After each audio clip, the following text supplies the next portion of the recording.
కుర్రాడు ఉరుకు మీద ఉంటాడే. ఏంటి పిల్లమ్మా, ఏంటి కథ? ఏది ఇప్పుడేగా కలిసాం, ఇక మొదలవుతుంది కథ. మధ్య మంచి పొదల మీద ఉండదే. ఎవరు? ఈ ఊరు మందేలే. సరేలే, పేరు? ఊరు పేరు అడుగుతుంటావు, పెళ్లి సంబంధాలు చూస్తావా? చూడటం కర్మ బుల్లెమ్మ, దోర ముద్దిన దోస పండులాగా ఉండవు. ఇంకోటి వదిలిపెడతానట్టి నేనే చేసుకుంటా. అంతటి మొరగాడివా? మధ్య చూస్తావుగా బుల్లెమ్మ, నీ పేరు చెప్పావు కదూ? పల్లవి. నా పేరు ముక్తాయింపు. సరిపోయిందా?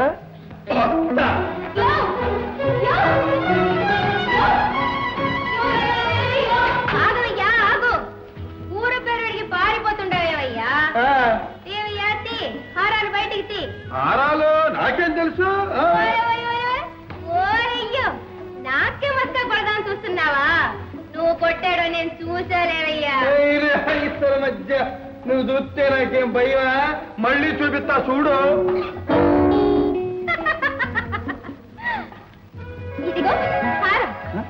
చేసిన మోసం చెల్లుతూ ఉంటే మీసం మిలివేస్తుంటారు, గుట్టు కాస్త మరి బట్ట బయలైతే గుటకలు మింగేస్తుంటారు. ఇదే మధ్య. ఆడిని తన్నేవాడుంటే ఆడి తల తన్నేవాడుంటాడు. ఏం బుల్లోడా? బుల్లెమ్మ, నన్ను కొట్టే బుల్లోడు ఇంకా పుట్టలేదు.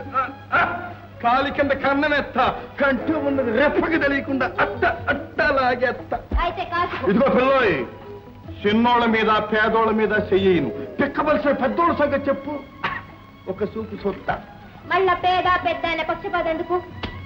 అది అంతేనే బుల్లెమ్మ. అదే బుల్లోడా, పెద్దోళ్ళను కొట్టు, పేదాలను సుఖపెట్టు అన్నాడు మా బాబు. బుల్లెమ్మ, పిల్లకాలంలో ఇస్తే ఏముంది, ఎంతైనా ఒళ్ళు కూడా తడదు.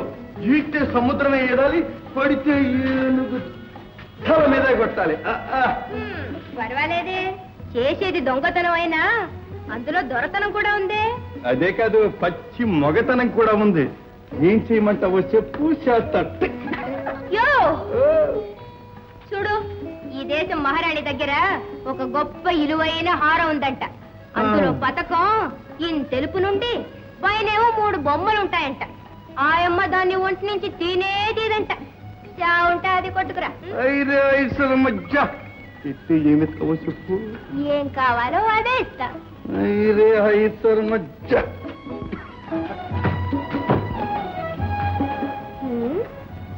ఈ ఒడుపు ఆటం చూస్తుంటే చిక్కడే.